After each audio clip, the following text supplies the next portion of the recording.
There's a whole Jimmy. Oh my God! So showing me shaking my head in my negative 19 deal after that Buffalo game where they all I can tell you is Dolphins number 1, baby! Next up, baby. Dolphins number 1!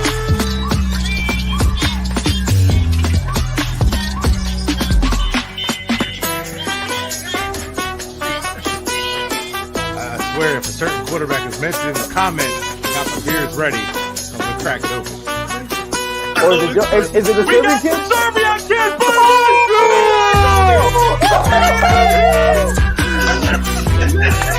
This looks done. Oh my God, it looks fantastic. I hate you so much. No, you beat man. Not a beat man. Woo! I'm the man. I said it, and it's reality. All right, congratulations.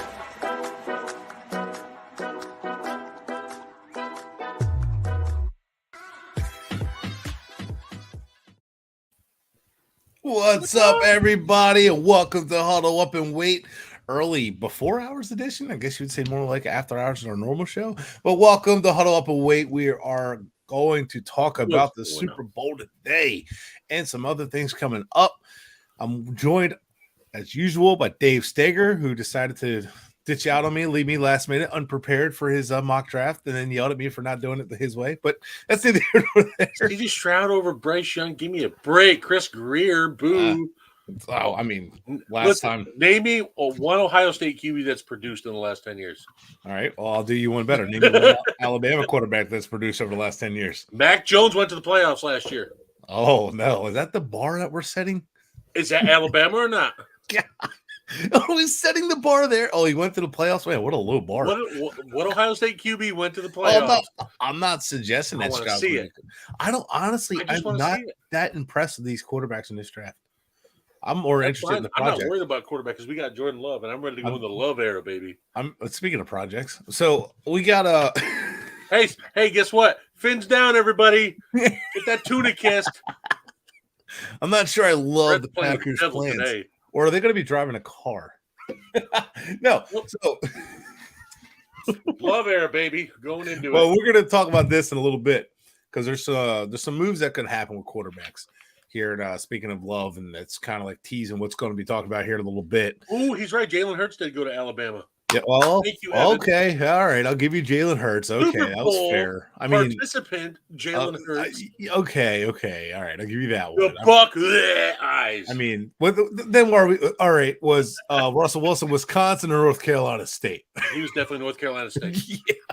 Yeah, I agree. Yeah, 3 years of it. Yeah, and then plus like Phillip Rivers too. Plus, but so I don't care.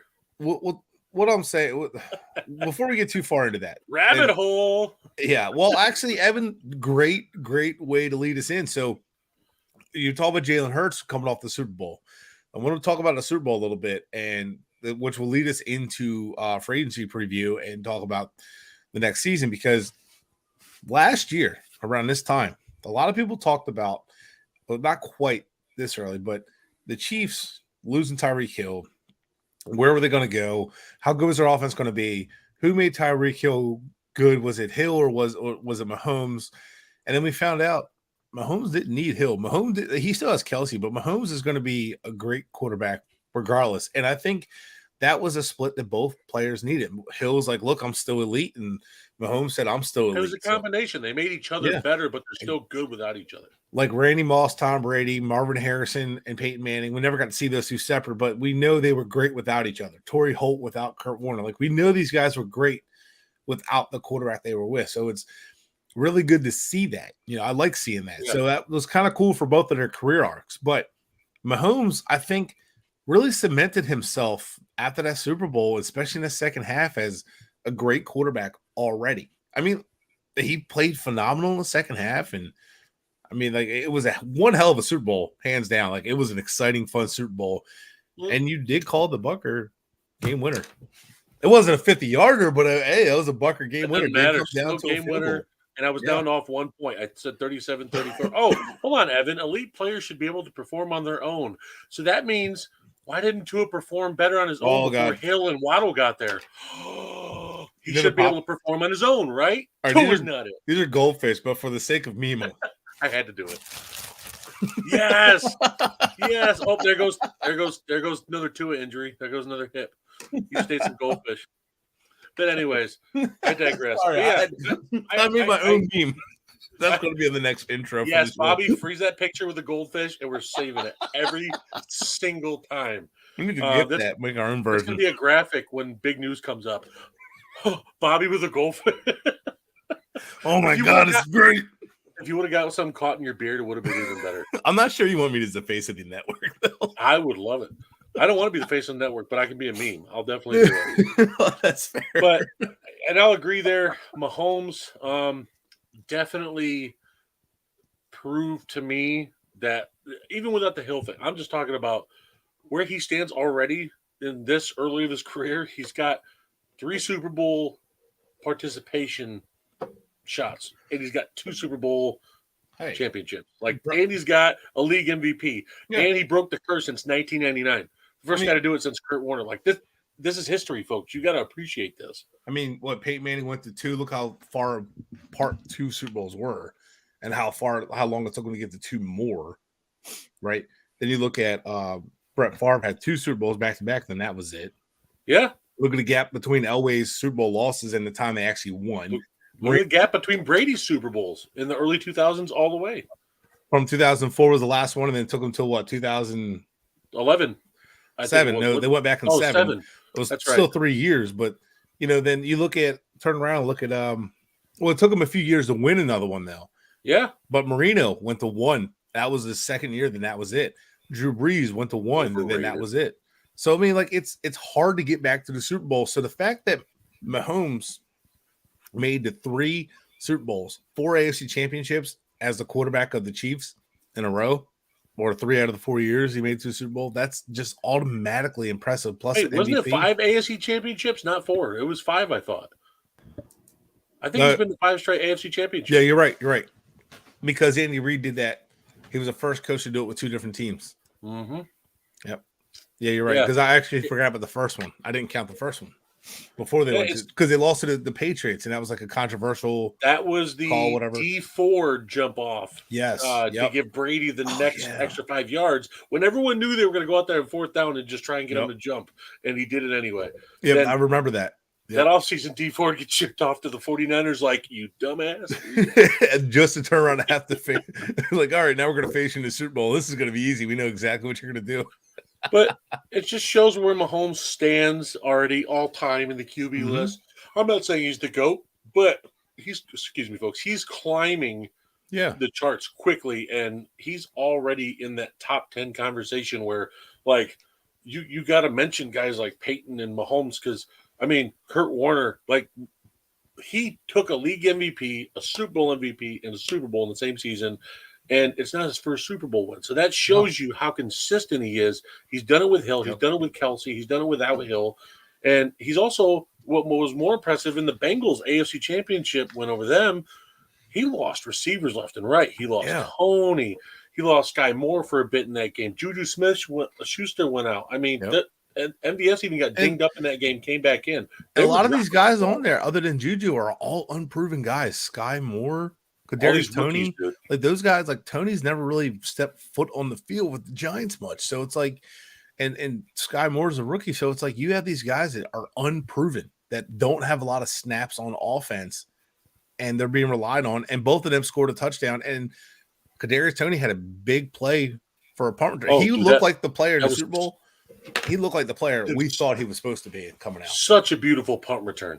Like the way he dodged 4 players, shifting back and forth, and then came back around. I'm like, oh my God. I was hoping we would get to this. So the big topic is the holding call, right? Well, if you look back at before that, right, the Chiefs were down 10 points. And they outscored in 24-11 in the second half.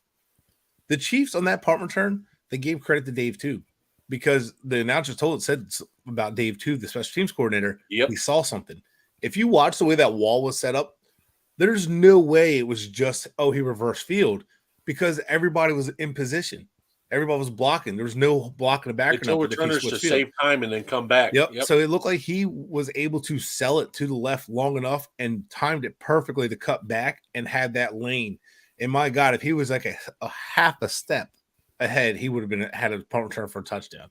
That might have saved the Eagles if he did return it for a touchdown, because it would have left a little bit more time on the clock. Right. Because they would have had to drive it to the end zone. But that was a momentum switch right there.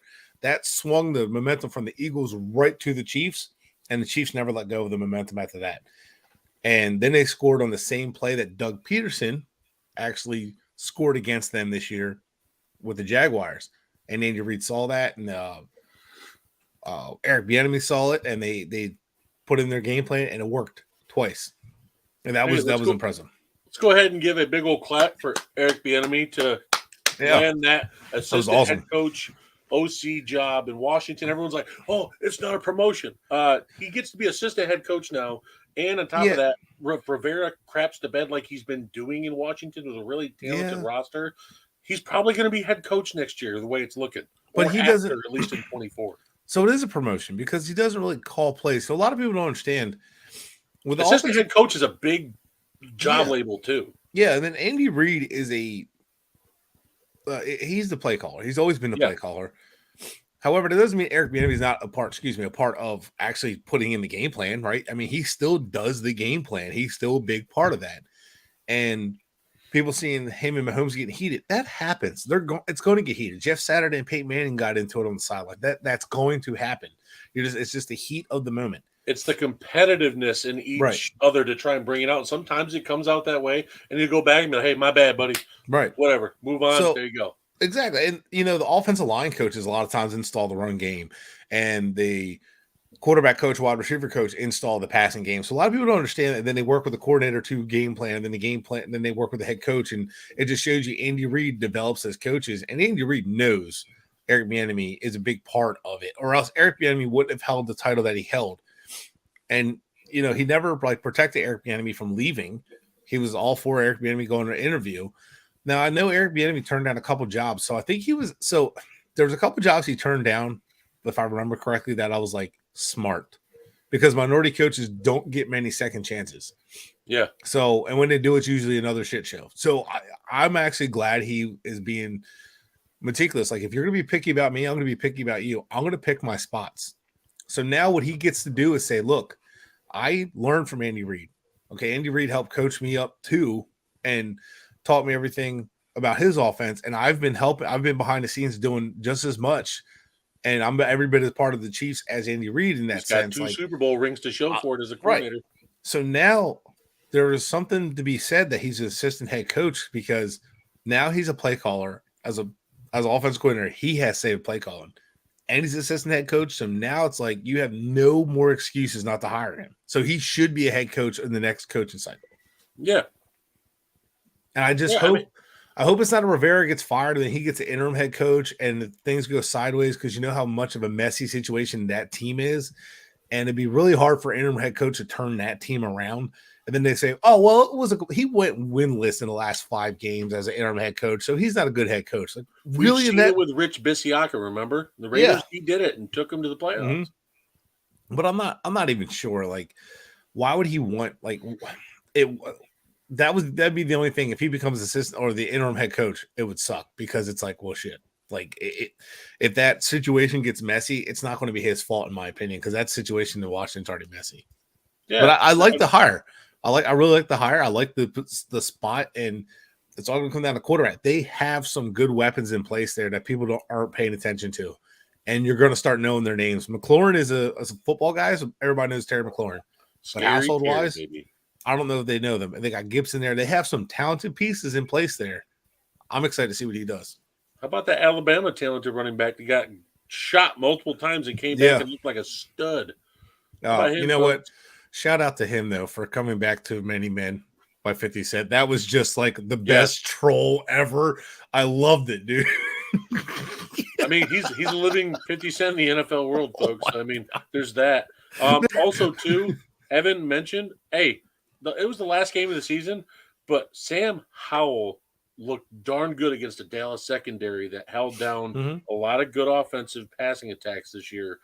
Yeah. And Sam Howell, he showed in college he can sling the ball. Yeah. And what is Bieniemy a part of with Reed's offense? They sling the ball. So they've got Logan Thomas, which is an underrated tight end when he's healthy. Yeah. Jahan Dotson came on as a rookie big time last year. Yep. And Curtis Samuel came back and showed the X type of weapon he can be, that running back, the pass catcher.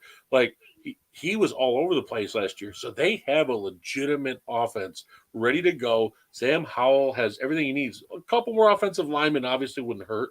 Yeah. But still, the fact that they got better on the offensive line overall than they've had in the recent years. So Bieniemy actually has a nice set of weapons right there. Well, the thing with Sam Howell is he's up and down, right? And he's got the talent, and he moves around. He is a good athlete too. He moves around really well, but he's not like, I don't know what happened, because when his freshman year, people talked about him. He could easily be a first round pick, right? And then when I saw him at the Senior Bowl, I'm like, he had the Will Levis year, in my opinion. He fell off. Yeah, and then I see him, I'm like, I don't see a first round pick at any of those quarterbacks at the Senior Bowl last year. I just didn't see any of them that were a first round pick. And I'm looking at him and I'm like, he's got potential. It's there. But then the next day it's like, okay, now we went, up and down, up and down.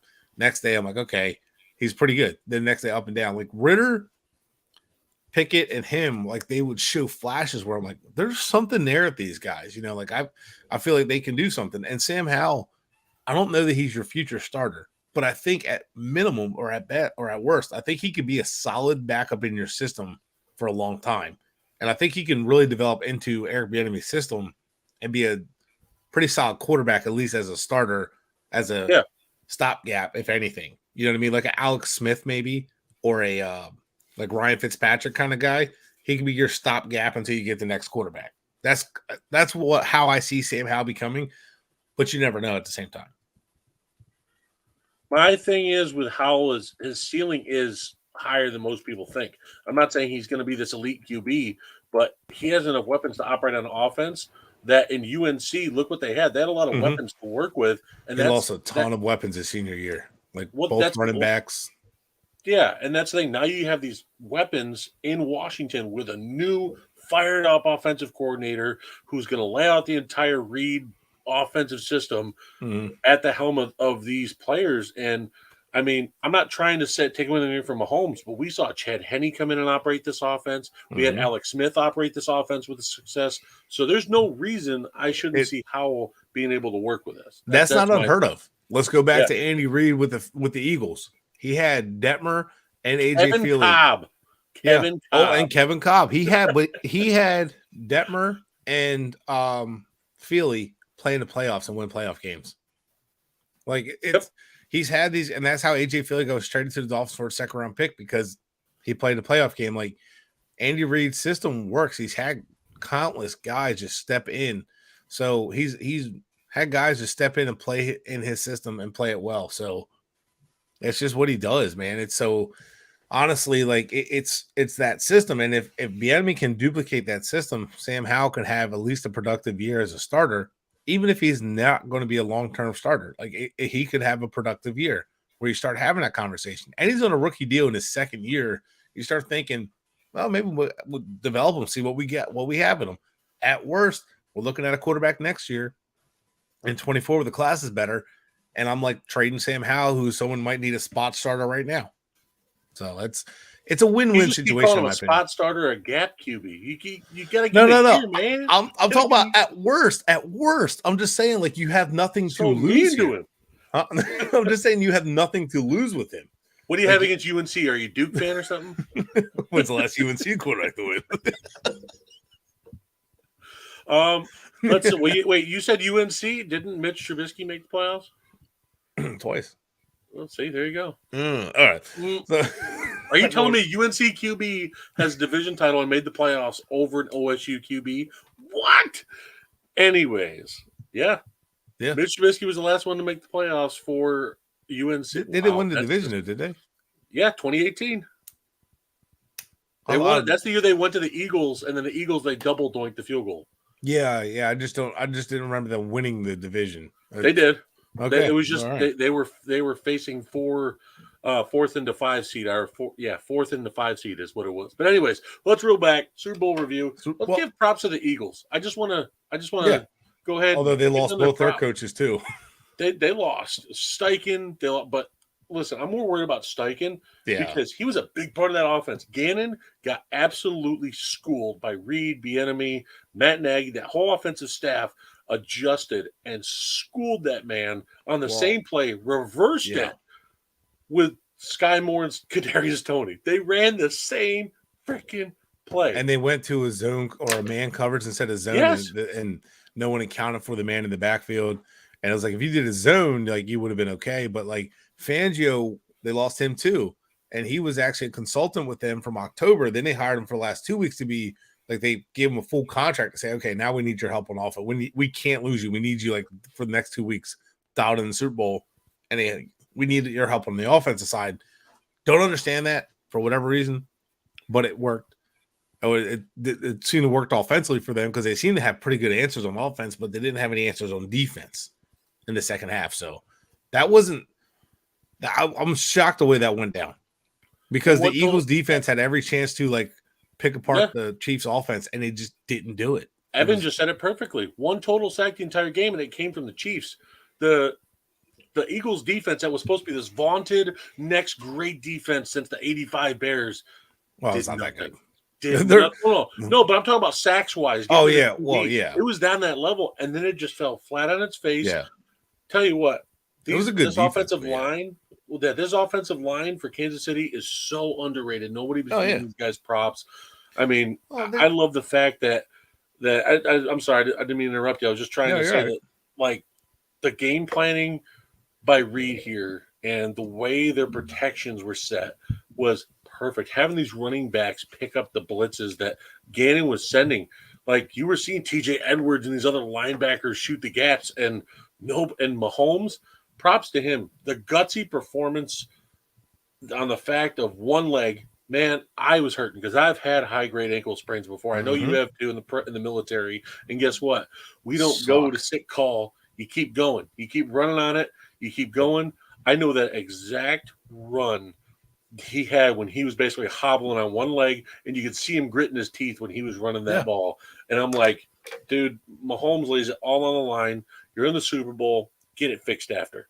Like, that was one of the best performances I've seen in a while, especially being injured. I know Hurts was injured, but hey, and also too, I pointed out his sprained SC joint on Hurts was being a lot thrown underneath the rug and not paid attention to because his throwing was off that game. Well, and and he's still that's something I want to talk about too, because he still had one heck of a game. Oh yeah, I'm not taking away from it. No, I know you're not. And he definitely, you could tell it hurt him, and people were making fun of him on that throw because it was kind of like, what the hell was that? But if you didn't know he has a hurt shoulder, injury, you would have known that. Oh, okay, that's what happened.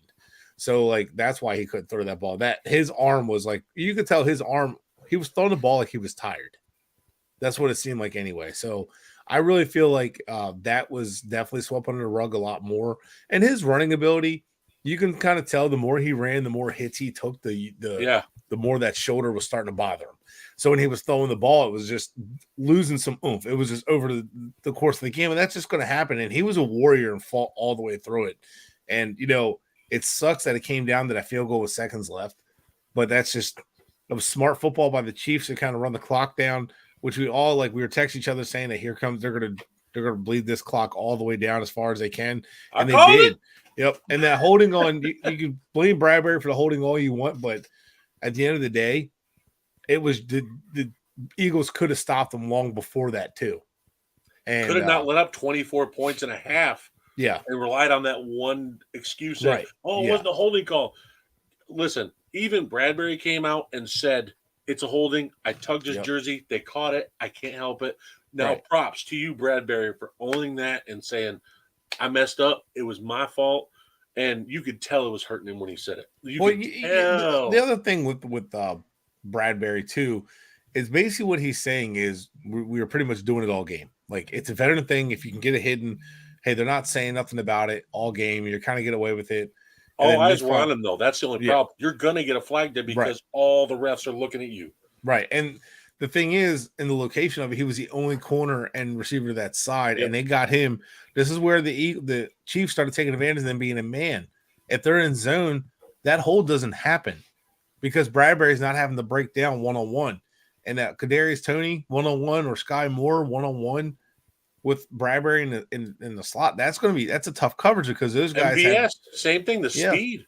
Those guys have that quick in and out ability where Bradbury doesn't really have that. You're already at a disadvantage. Bradbury's a little longer. That's not really his game. So it's like he was at a disadvantage there, and it happens. And he got beat. And Eagles played a little bit too much man defense, it seemed like, in that game. And they didn't switch up enough, and that really hurt them. They're still a talented football team.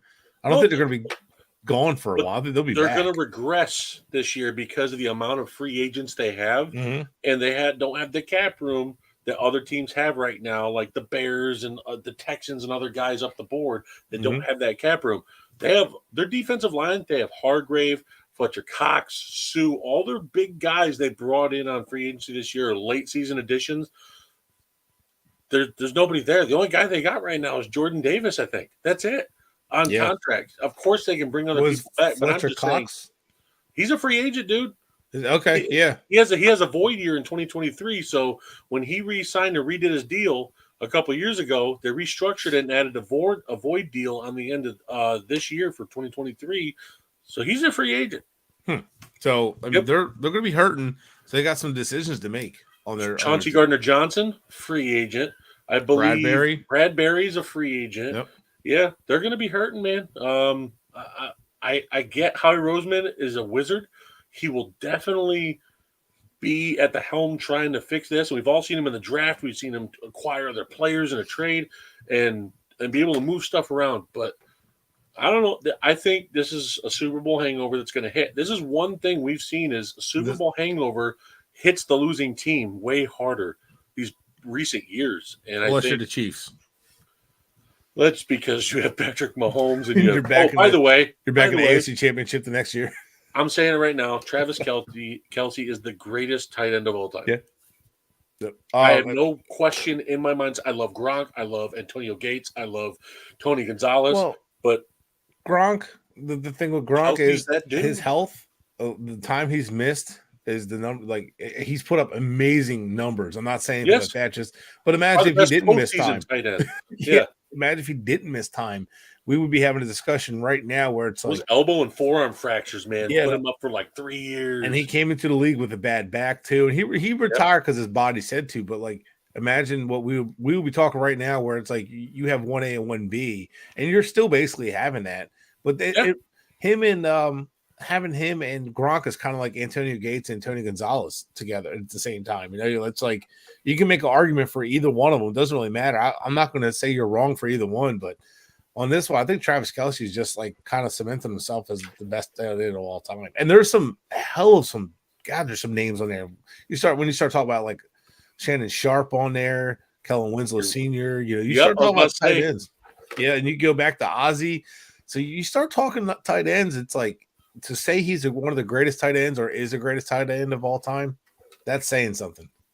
He's and that's like it's not recency bias. We've seen him do it for the last decade. He's had Alex Smith. He's had all these crap QBs before Mahomes got there, and he was still producing year after year after year. And perfect timing when Mahomes got hurt. Chad Henne came in. Who did he rely on the entire drive down the field for the touchdown? Who's the quarterback's best friend? A tight end. That's what Jimmy Smith said when I had my show with him. He always said, the guy's locker in every locker room is always a tight end right next to the quarterback in the locker room. He goes, it may not seem like an important thing, but that's going to be the closest guy to the quarterback everywhere you go. He said in the huddle, everything else. Yep. Because he does the dirty work. Because who has to know what everybody's job is? The quarterback, right? The quarterback has to know what every route is, every protection is, every job of the running back, right? Has to know all of that, and they have to see the entire picture on this play, and it's going to happen. Oh shit, I forgot about this on the backside or whatever. That happens, right? But the quarterback has to know that. Well, the tight end has to know. Okay, I have to know the protections, and I have to know. Okay, if they give me this look, I have to go out and run. I have to go into a route. I have to block, or oh shit, I have to like do a delay. Like there's so much the tight end has to know, that it's almost like What's they going on, have to Mr. work Santos? the quarterback. So it's like they have to Cuddy know. back. I like Cuddy it. back. Cuddy They have to know all that. They have to know protection. They have to know the routes. So it's all, and plus they're the ones that do the dirty work and are the ones presenting themselves open underneath for the easy completions, because you're supposed to do that, and running backs too. So yeah, that makes a ton of sense. But real quick, when you said the Chiefs offensive line, and we're going to start talk about free agency, because I kind of want to transition here. Orlando Brown is not leaving KC. No. It's not for that. Do you see the teams that are offensive line needy? The Chiefs fixed their offensive line issues by getting Orlando Brown and Joe Thuney. They drafted Creed Humphrey. They drafted Trey Smith. They got Andrew Willie. And they also had Lucas Niang, too. Andrew Wiley. So they have all these guys that they've added and drafted. They've developed very well. Orlando Brown and Joe Thuney, they just put them on the left side. You guys are good. You guys are veterans. You know what you're doing. That's why McKinnon and Pacheco was able to get 5-6 yards to carry in the Super Bowl. Exactly. Plus the receivers block really well. Creed Humphrey came in, hit the ground running as a center, who's just a stud of a center. Trey Smith at, I believe, Tennessee is just a stud of a guard. He's just done his job as a perfect fit. Andy Reid develops his offensive line so well. That's why they don't really have a great run game, but they don't need it with Patrick Mahomes, right? It works. The run game's a fit. It's like the Colts back in the day. They're going to spread you out. They're going to throw the ball over the place. They're going to like dink and dunk you. They're going to use screens as runs. But when they need to run the ball, they'll run the football. Edgerrin James, baby. Well, you remember after James, they didn't have that Joseph running Adai. game. Yep. And then, but that Super Bowl run that Joseph Adai, and they ran the ball when they needed to run the football. It worked. Yeah. So that's like that was a really good job of the Chiefs to do that. And then they replaced Tyreek Hill, kind of like Moneyball. Okay, we don't need another Tyreek Hill. We need multiple guys that could do multiple things. And that's what they did. They found 3 or 4 guys to replace his production. It worked. It was affordable. It worked with their expensive quarterback, and they won a Super Bowl doing it because their offensive line, they put money into that. It was smart business. And defensive line too. Right. Defensive front. With that said, free agency's coming up around the corner. So some teams might need to look at what the Chiefs did, like the Bengals, and start saying, we need to invest in this offensive line. Or Joe Burrow's been beaten up. And if you got the quarterback, just invest in the offensive line. Doesn't have to be elite. Like these guys, I don't even mention elite. Just draft well, develop well your offensive line, and then you can afford receivers. You don't have to break the bank. I mean, look how much the Seahawks lost. Look what the Chiefs lost. Chiefs still won a Super Bowl. You know, the Seahawks, after they paid Russell Wilson, they really struggled. They started just bleeding. They just started trickling out. So we're at the halfway point of the show, guys. We're going to try to keep this one a little bit shorter. We're going to start talking about free agency here. Please subscribe, share. We talked a little bit about Super Bowl. Let's talk about free agency because we have a lot going on. There's the number one position. And the Super Bowl kind of just surrounded the number one position to talk about for free agency / off-season moves. Can I just go ahead and say this real quick? Yep. Folks, we have the Combine this week. It's already starting up. So you have NFL Combine starting up. You have the XFL playing right now. You have the USFL starting up in April. You have free agency starting up in like 25 days. You have the draft in less than 50 days away. Folks, we have months of football still, and it's amazing. Let's hope these the smaller XFL, USFL, all these FLs. Let's hope all these leagues work out. Because it's like NFL Europe. We need developmental leagues for the football, so we need to hope they turn into the minor leagues. So then you have college and all these as feeders. So even if a guy comes in at 28 years old after playing the XFL for 3-4 years, screw it. You get 2-3 years of production out of them. It's great. Remember Jake Delhomme? I mean, what a good run he had in his career, and he got started late. Don't forget Jim Kelly. Wasn't he was he USFL? Or I can't remember. It was before my day. Jim Kelly, did he play USFL? I think he did. Mm-hmm. I think he did for a year. I can't remember. I'd have to go back and look because I know he was in the same year as Elway and Marino. No, I don't think he did. He didn't. Elway went to I think Elway went to USFL. Yeah, well, I'll look it up, but I'm pretty certain. I'm not that old, so yeah. Anyway, I'm only 35, folks. For free agency news, you want me to go ahead and start rattling them? Go ahead. Yeah. Biggie that never really kind of got swept underneath the rug, and I love his coaching style. Assistant head coach from the Rams, Thomas Brown, got added to the Panthers as OC.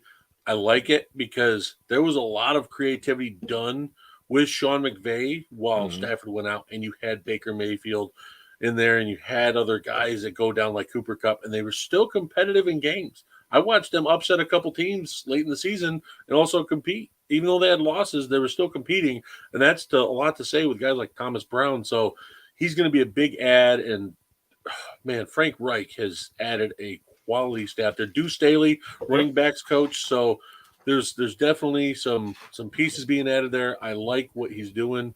And so he's getting guys he's familiar with, running the system that he wants to run, and he wants to be a hard-nosed offense. Yeah.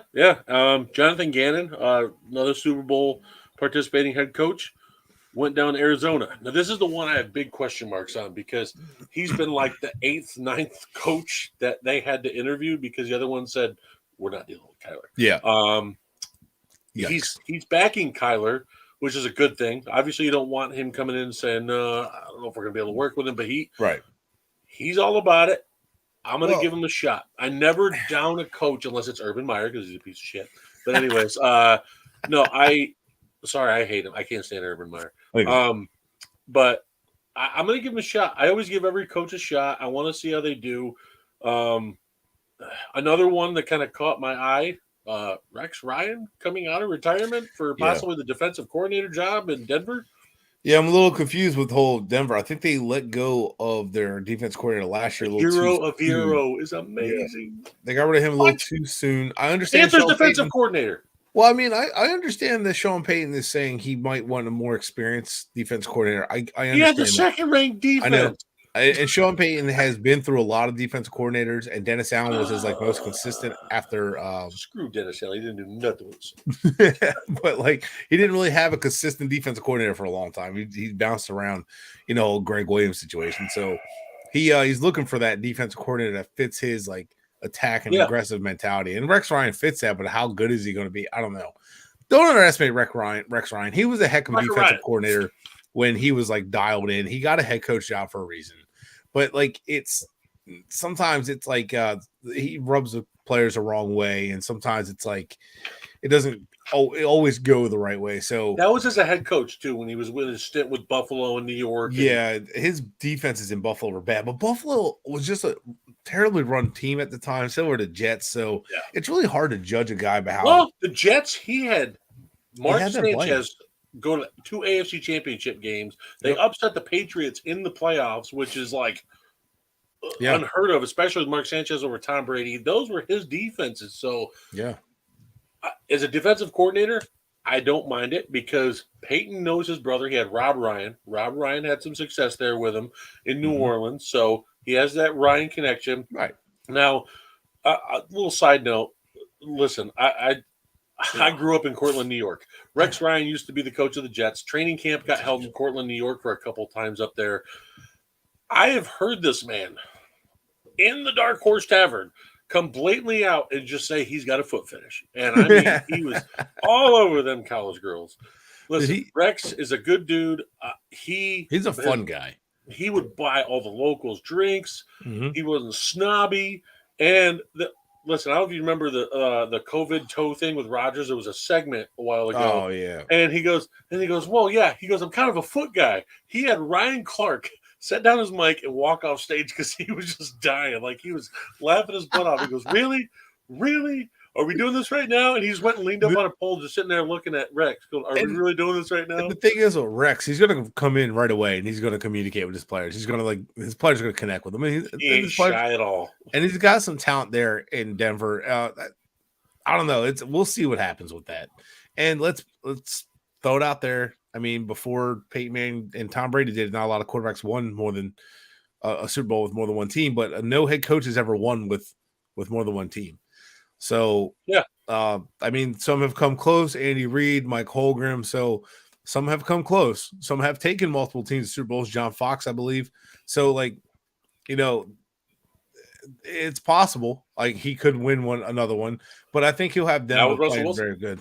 but I don't know how it's going to go. We'll see what happens. Not with Mr. Limited. But if one person is going to get his say and figure out who his quarterback's going to be and and if any team's going to listen to somebody, Sean Payton's one of the guys they'll listen to. Well, listen, I like the Sean Payton ad, but I feel like there's going to be a year of him and Russell trying to figure this thing out. And I feel like if Russell's going to crap the bed, there's ways out of that contract. I've looked at there's always. Denver has got some outs there the next couple of years. And if Russell looks like he did this year, everyone says, "Oh, it's Hackett." Oh, Hackett. Well, listen, Hackett used to be the coordinator for Green Bay when their offense was top 5 every year. So, and now Russell leaves when he was already having offensive problems in Seattle. Yeah, goes to Denver, and now you're not blaming him. And I'm like, maybe it's both. Maybe it was a terrible marriage. I don't know. But Russell has his little posse in the locker room at all times, and Sean Payton shut that down. So we'll see what happens there. But the thing that your motivation coach, get the hell out. Think about people don't know about Sean Payton. You look at his quarterback track record; it's more impressive than people think. Yeah, Kerry Collins' best years were under Sean Payton, and who found Tony Romo? Sean Payton. Drew Bledsoe had some great years in Dallas with Sean Payton, or had some good Campbell, years. The head coach for the Lions right now. That's a Sean Payton product. Yep. He also coached, and he actually coached Dan Campbell in Dallas, so that's how they knew each other. And New Orleans. He played a tiny bit in New Orleans too. Yep. At the very end. So then he found Tony Romo. Obviously, him and Breeze had a really good connection. And then, he knows quarterback very well. He knows how to develop a system. He developed his offense. He tweaked it to Breeze. So it'd be interesting to see what happens there for sure. Yeah, definitely. And how do you feel about the Shane Steichen thing in Indy? I mean, I feel like it could be a good fit. I don't know, because to me, it wasn't Frank Reich that was the problem in Indy. It was Ballard. Yeah, I don't think it was Frank Reich was the problem. I mean, the whole quarterback situation was the problem. You can't tell me that Frank Reich was like, "Oh yeah, give me Carson Wentz as my answer." For Matt Ryan post prime. Yeah, give me Phillip Rivers. Give me Jacoby Brissett. Like he didn't. That was. I guarantee it wasn't Frank Reich's plan. Frank Reich might be saying Phillip Rivers or a Matt Ryan would be good for 1 year. That's fine, but do we have picks to get me a rookie? He's not the one that was trading first round picks for these washed quarterbacks for a 1 year rental. So like that wasn't, to me. I feel like you're just doing the same thing, which is good, smooth transition, but you're kind of doing what Philly just did by firing Peterson and hiring forgot his name that fast. But so like you're doing the same thing. Like, you're hiring a guy to do the same thing. So I don't know. It's now, How about this? Eagles, he just got done having Jalen Hurts. Running quarterback, can sling the ball, able to get in a more of a running-based offense with a lot of play action. Does that not scream Bryce Young? It screams like the Colts and the Bears are destined for a trade. Irsay wants a young quarterback. Trade up to one. Go get Bryce Young. Go get the guy that can help you.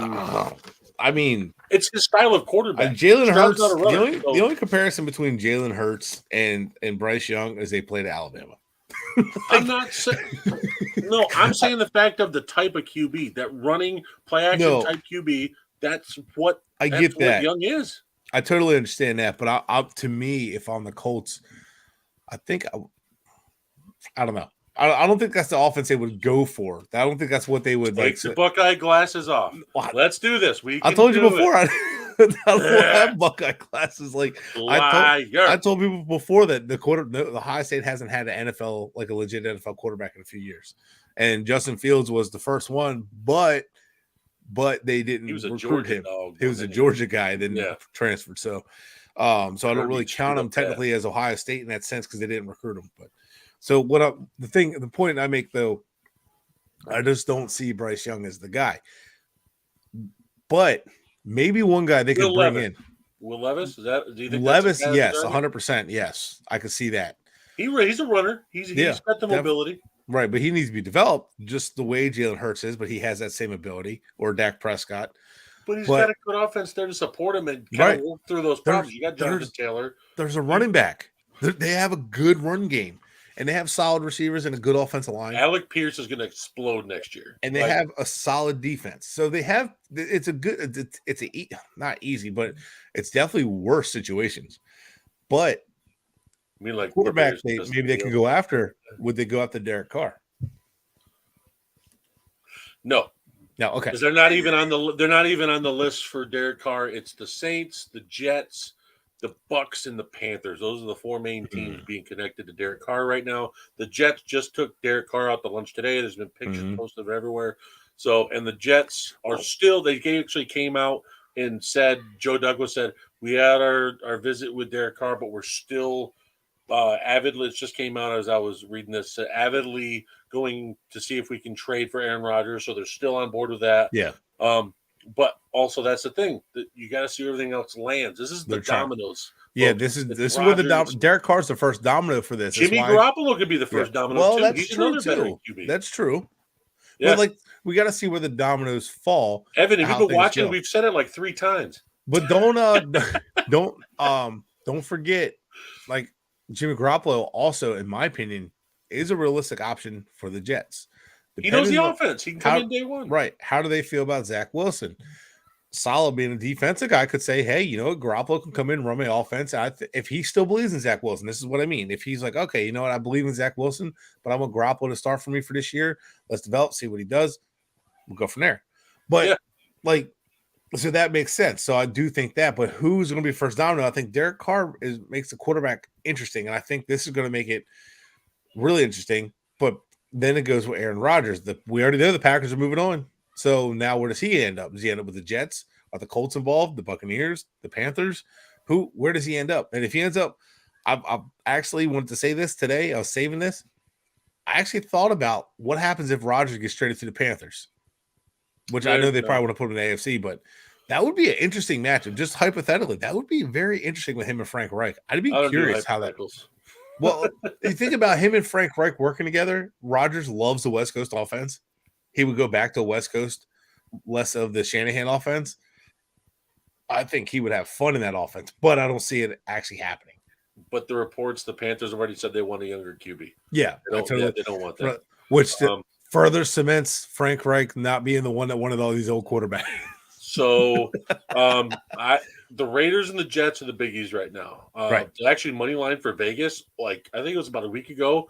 The night before, it was like plus 400 for the Raiders. The next day, it went minus 600, and it went and flipped it. And I'm like, how did it flip almost 1,000 freaking betting odds in one night? So they know something. Yeah, that starts, and that's not like, oh, Vegas is trying to win the house. No, they know something. They have connected. People talk. I almost dropped something. Agents do the most talking. And usually it's to get stuff moving or something is already moving. Now, on top of this is another big free agency domino. This is why we're discussing it, folks. I promise. As a Packers fan, I want to see the love era begin. I love Rodgers and what he's done. I love the Super Bowl he brought. I love the MVPs he's done. But he mentally implodes. That's what he does late in the seasons. He gets in his own way. He tries to figure out the mistakes. We saw Jalen Hurts have a return for a touchdown in the Super Bowl. What does he do the next drive? He goes down the field and scores a touchdown. Water off the back is what I want for my QB. Rodgers does not have that. He used to. I love him to death. He used to, but he got into this whole trying to figure crap out in his head, and it just doesn't work. But does that? So let's talk real quick. Does that change? Sometimes a fresh start changes things. So a fresh start could be good for Rodgers. It could be good for the Packers. It could be good for both sides.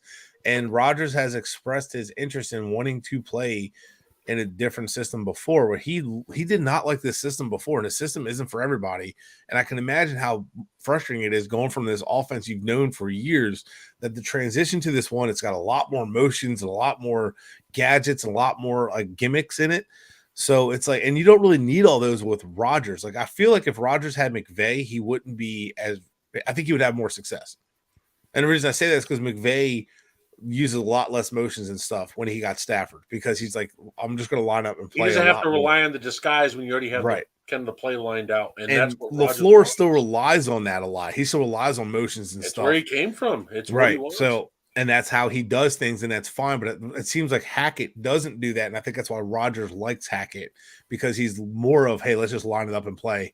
So that's going to be Jacksonville. Jacksonville, they didn't do all the motions and everything when they had Hackett as OC. And I think everything laid out. That was it. Exactly. So I think him going to the Jets makes a ton of sense. And I know this is the Finstock Network, but it does make a ton of sense. But again, we'll see how the dominoes fall. Carr, Rodgers, Garoppolo, they can really change things. You have an interesting quarterback class.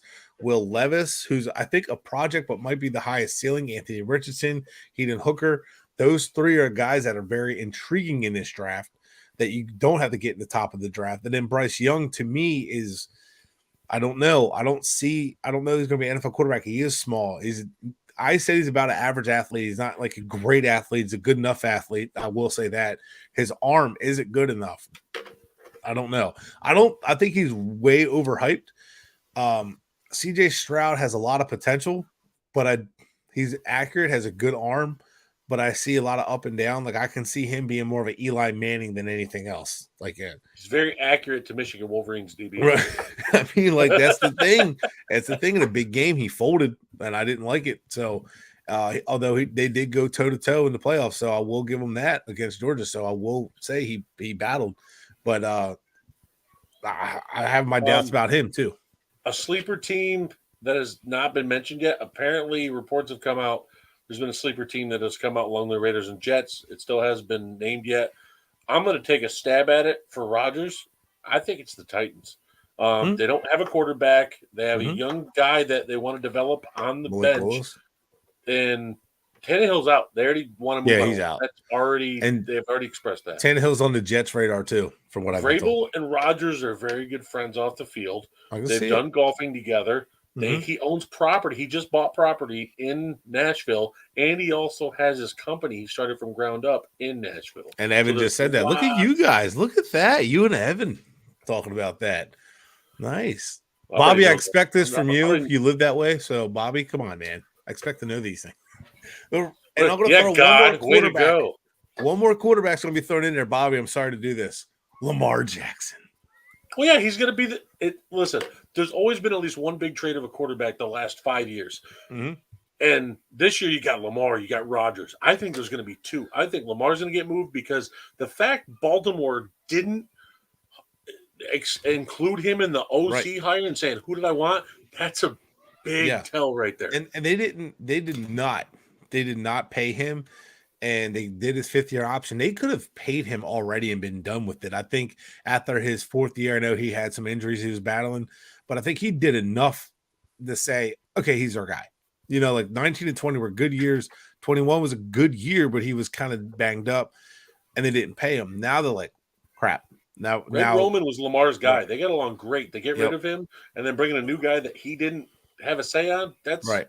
And a guy that doesn't really seem like a fit with Lamar. So I think Lamar, he's a heck of a talent. He's athletic. I know he's had a couple of injuries and the past Hear me years, out. But he's good. What if Green Bay and Baltimore just trade QBs? You never know. You really don't. Lamar Jackson and Aaron Jones all day long. The Ravens lost a lot of talent when they had signed Flacco to that huge contract. And the Ravens do business different than other teams. So I don't know what they're going to do, but it doesn't feel like they view Lamar Jackson the way he views his contract guaranteed. So, and I think the Ravens are scared of Joe Flacco deal all over. Yeah, again. And I think that's what it is. Guaranteed money that Deshaun Watson got pretty much just hurt the Ravens' chance of getting Lamar back because I think Lamar's like, look, Russell Wilson, Aaron Rodgers, and all those QBs hurt the Ravens. Basically, put them in a hole, and they're like, "Well, we're not going to be able to come close to this." And Lamar's like, "Look, I've been your best quarterback you've had, and I have no off the field concerns like Deshaun just did. So pay me." And I would have paid him, but I think he gets traded. And I think we know like the Dolphins absolutely loves him. We know. I think Atlanta would make a ton of sense. I've seen people talking about that. So the Jets obviously they're just going to be looking for a quarterback. So I really think Lamar does get moved, but where I don't know.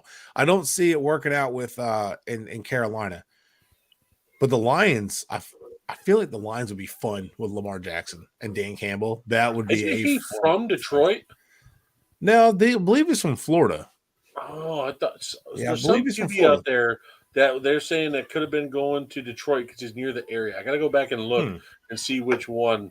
Not sure which one that one is. I know it's not Derek Carr.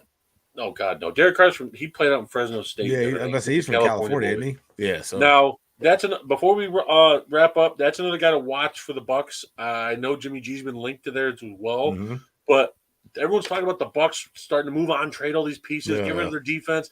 Folks, I have seen worse cap jobs with Mickey Loomis last year, had $100 million over the cap. He was able to restructure everything, extend players, maybe cut a couple players here and there, but they weren't big name guys. And guess what? They went ahead and got under with $100 million. The Bucks can do it. Yeah, I have no question there. Like, I like giving Greer crap because he's got all this and made one. They won and done in the playoffs, and then spent all this money, and then nothing to show for it. But yeah, he can easily. He's $2 million over the cap, but he can easily get all the way down to 40, 50. A lot of it is language. I'm not a cap expert at all, but I know a lot of it is language, restructuring the money to this and that, kicking the can down the road. When they do the CBAs, if the owners don't want it, it's not going to happen. So everything they approve for the CBA is for this reason. Unfortunately, the players are the ones that get screwed, which is why Lamar Jackson wants his guaranteed money. So I'm just saying, get it while you can.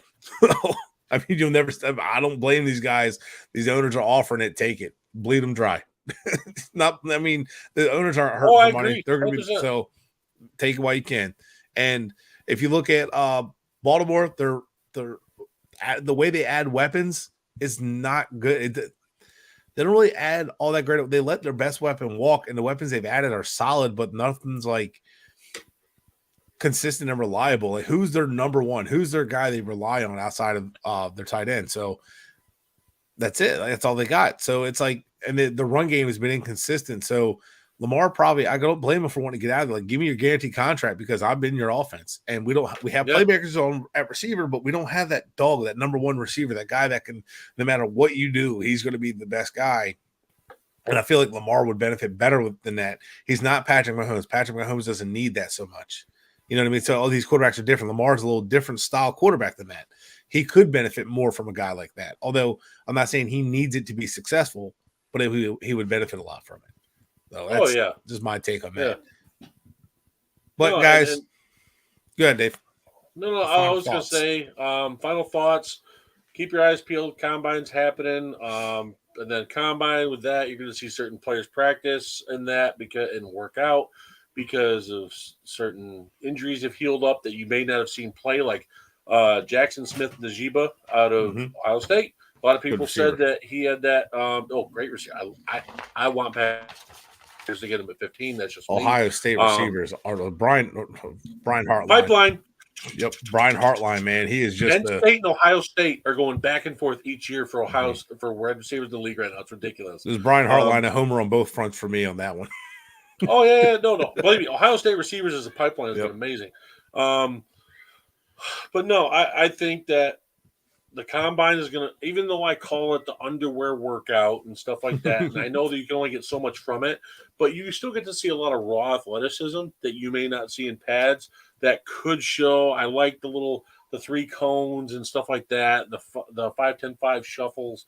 I like stuff like that because you get to see a little more agility out of players.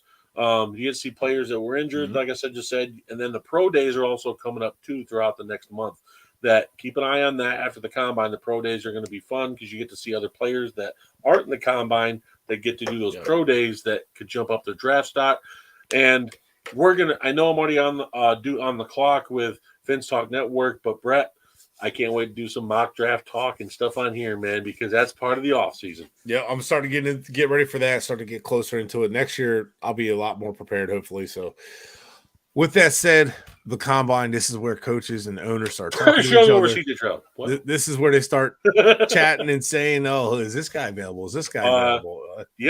Rodgers gets traded at the combine after he comes out of the darkness. It happens. So, hold on. Does he come out like Bane? Does he come out and get traded and be like, "Oh, you like it?" He's gonna come out bald. Like, who is this guy? I was molded by it, guys. It's been like till I was a man. Such a terrible impersonation of Bane. Not you, the movie. I am not Bane. What do you want me to do? That's a story for another day, maybe another show. Marvel over DC. Oh. All right, that's it for us, guys. We're going to wrap it up here. Thank you for tuning in. We went down so many rabbit holes. It was fun. That's it for us, guys. Till next time. Worse than Alice in Wonderland.